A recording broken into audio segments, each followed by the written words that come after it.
내란 특검 얘기도 조금 했으니까 이제 넘어와 보면은 그 외환 관련된 수사가 진행 중인데 최근 얘기 들어봤더니 홍 선배 네. 그 제보자분이 약간 좀 곤궁한 상황이라는 얘기를 접했는데 그럼 자초지종이 어떻게 된 겁니까? 그러니까 저희가 처음 이게 이 북풍 조종사라고 하거든요.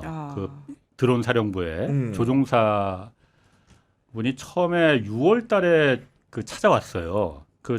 제가 이제 뉴스공장에 있으니까 거기 벙커라고 하잖아요. 벙커 건물 알죠. 앞에 거기서 기다리고 있더라고 처음에. 그런데 제가 그날 갔을 때 저를 보고 군이니까 머리도 짧고 뭐 그래서 난 처음에 약간 좀 경계를 했어. 그러니까 혹시나 혹시 그랬는데 깍두기 뭐 이런 건데.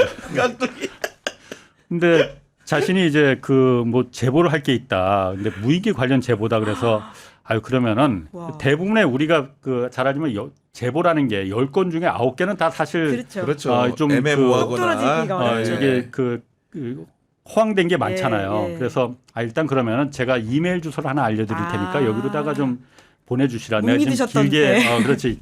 왜 길게 얘기할 만한 상황이 아니었었고 그러니까 그런데 이메일로다가 본인 신분증이랑 전화번호랑 이 내용을 갖다가 보내왔어요. 내용을 자세히는 안 보내고 이 드론 사령부가 무슨 짓을 저질렀는지 그때 이제 평양 보내고 남포 보내고 이런 건 몰랐었거든요. 그런데 이런 게 있었다. 그리고 그걸 내가 한 거다. 그래서 이건 진짜 같은데? 그래서 전화해서 한번 오시라 했어요. 그때부터 이제 여러 가지 보도가 그야말로 그 뉴스공장에서 많이 나온 거거든요. 처음엔 남포하고 맞습니다. 하고 그래서 그다음에 이제 제가 그래서 그거 하다가 나는 이제 방송을 해야 되니까 이 친구가 또 제보자 백령도 근무하고 김포가 그 대대가 있는 거니까 김포로 좀 와서 좀 만나고 좀 그래야 되는데 그러니까 이제 박형광 네가 좀 가봐라 해서 이제 박형광 그때부터 이제 좀 붙이고 해서 연결을 시켜가지고 했는데 이 사람을 통해서 정말 많은 게 우리가 알 수 있었습니다. 실체를 남포를 어떻게 갖고 일부러 들키려고 소음기까지 떼가면서 했고 김용대 드론 사령관이 어떤 역할을 했는지 하여튼 거기 드론 사령부가 인원이 그렇게 많지는 않아요. 그렇기 때문에 사령관이 직접 지시를 하는 그런 특히나 대북 침투는 직접 지시를 하고 경로를 갖다 찍어주고 왜냐하면 김용대 사령관이 아파치 헬기 조종사 출신이잖아요. 그러니까 이런 부분을 잘 알았다는 거야. 근데 어쨌든 이게 처음에 그래서 내가 제보를 하러 왔을 때 이거 특정이 안 될 수가 없다. 본인 발각되는 건 시간 문제다. 제보자 신원보호. 우리가 그걸 지켜줄 수가 나 지켜주지는 못한. 매우 욕심은 나는데 지켜주지는 못한다. 그러니까 생각을 정말 해보시고 옷 벗을 수도 있으니까 생각을 좀 해보시고 그다음에 제보를 해라 했는데 이분이 어쨌든 간에 그 당시에 그 드론 사령부에서 이 사람들을 갖다가 성희롱범으로다가 몰아서 쫓아내려고 그런 시도가 있었거든요. 그랬구나. 결국 무혐의 받았어. 내가 뭐 양쪽 말을 다 들어봐야겠지만은 어쨌든 이 사람 말만 들어봤을 때 말도 안 되는 거로다. 그 정도로 성희롱범을 걸리면 나는 벌써 징역 100년 받았다. 거기까지는 가시지 마시고요. 그래서 깍두기 온 줄 아셨구나. 그러니까. 그래서 하는데 그런 부분이 있고 그래서 자기는 어차피 막다른 골목에 몰렸는데 그래서 제보를 하겠다 그래갖고 그래도 보도를 한 거예요. 그런데 당연히 특정이 되지. 특검에도 여러 번 이제 그 참고인으로다가 이제 조사를 이제 그 도움도 많이 받았고 특검이. 그러니까 부대 내에서는 배신자로 낙인이 찍힌 거예요. 아이고. 그럴 수 있죠. 되게 그럴 수 있어요. 특히나 군대 내 병역 내에서는. 그러니까 이분이 좀 그 부분을 좀 하소연을 하더라고요. 자기는 어차피 옷은 벗을 것 같다. 옷을 벗어야 될 것 같다. 이 상황에서 어떻게 자기가 더 군 생활을 하겠느냐. 그런데 뭐 여러 가지 좀 도와줄 수 있는 부분이 좀 없겠느냐 해서 뭐 인사 문제나 이런 건 저희가 할 수 있는 부분이 아니잖아요. 그렇죠. 그래서 어쨌든 제가 할 수 있는 부분은 그래서 저보다는 어쨌든 뭐 여당이나 이쪽에서 좀 도움을 줄 수도 있을 것 같은데 그래서 여당 쪽에 이 사람 좀 우리 사회가 이런 공익 제보자를 지켜줄 수 없으면은 어떤 이 사람이 만약 이런 처지가 만약 돼버린다면은 그게 뭐다 안 알려지겠느냐. 다 아름아름 알려지면은 앞으로 어떤 공익 제보자가 우리 사회에 나타나겠느냐. 우리 도이치모터스 때 처음 그 공익 제보한 그 경찰 어떻게 됐는지 우리 다 알고 있잖아요. 지켜주지 못했지 않았느냐.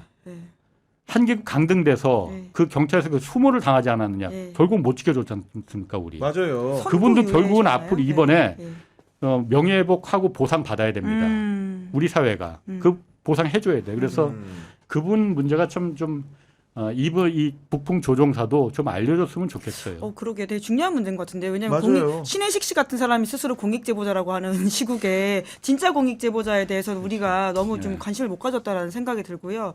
말씀을 하지 않으셨다면 그러니까 외연 수사 관련해 가지고는 사실 굉장히 좀 심각한 부분에 맞아요. 불구하고 특히나 수사가 어려운 부분인데 지금 여전히 군에 대해서는 좀 의문스러운 지점들이 많이 남아 있는데 그분을 우대하지 않으면 남은 사람들도 다 입을 다물 것 같다는 생각이 듭니다.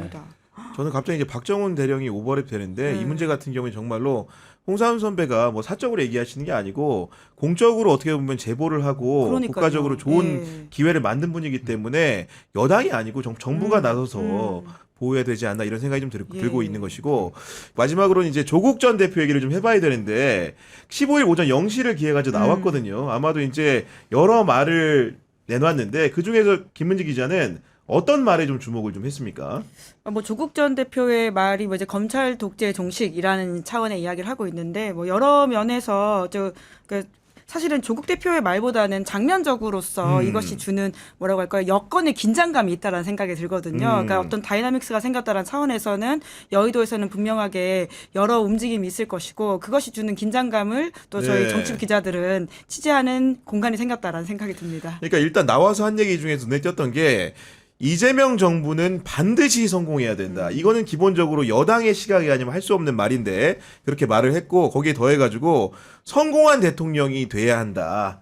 미력이나마 힘을 보태겠다 이렇게 말을 했는데 결국은 향후에 조국 혁신당의 진로를 또 암시하는 부분인 것 같기도 해가지고 굉장히 주목을 받지 않았습니까? 네, 뭐 당장 여의도에서는 이제 민주당과 조국 혁신당 합당 이야기가 나오고 있는 거고요. 또 조국 전 대표가 아마 다시 대표로 복귀할 수순으로 보이긴 해서 조국 대표라는 표현도 어색하진 않긴 한데 거기 관련해 가지고는 이제 정책 역할을 어떻게 할 것이냐. 그러니까 아주 쉽게 트랙을 생각해 보면 지방선거에 출마하냐 아니면 재보궐 같은 걸 해가지고 원내에 다시 들어오냐라는 정도의 선택이 남아 있는 것으로 보이는데 물론 이건 조국 전 대표의 선택 플러스 또 뭐 민주당을 비롯한 이런 범 여건의 어떤 네. 지형의 문제이긴 하겠죠. 그리고 이제 정청래 대표와 의중을 같이 하는 부분은 결국 민주당이 정청래 후가 된 다음에 선명한 그 여당 얘기를 많이 하고 있는데 그러면서 국민의힘과는 악수도 하지 않겠다 이런 선언을 했는데 그 조국 대표도 호응을 하듯이 윤석열과 단절하지 못하고 비호하는 극우 정당 국민의힘은 다시 심판받아야 한다 이런 얘기를 꺼낸 것이고 그러면서 민주진보 진영은 더욱 단결하고 더욱 연대해야 한다 하셨는데 기본적으로 홍상훈 선배는 이제 조국 대표의 그 사면을 두고도 사실은 여권 내에서도 일부는 너무 빠른 거 아니냐 이런 의견도 나왔거든요. 홍 선배님 어떻게 보셨습니까? 뭐 그러니까 성탄절 뭐 특사 뭐 이 얘기도 있었는데 이번에 안 했으면 정말로 진짜 그야말로 역풍 맞았을 것 같아요. 그 정도 뚫고 나갈 배짱과 용기도 없느냐. 네. 국민을 믿고 그거를 그래서 뽑아준 건데 그 정도 배짱과 용기도 없느냐. 아마 이런 얘기가 나오지 않았을까. 그러니까요. 라는 생각이 들고 나는 아까 국민의힘 얘기 잠깐 나왔지만은 지금 하는 거 보면 정말 위원정당 해산이라는 게 난 정말 이게 가능하지 않다고 생각했거든요. 네. 근데 정말 설마가 사람 잡겠어. 가는 방향을 보니까 지금 하는 거 보니까 네. 위원정당 해산하고도 남게 생겼어 지금 보니까. 그러니까요. 진짜 설마가 사람 잡는다는 거 국민의힘에서는 지금 장동혁 후보나 특히 장동혁 후보 같은 경우에 절대 그런 설마 진짜 그런 일은 없다.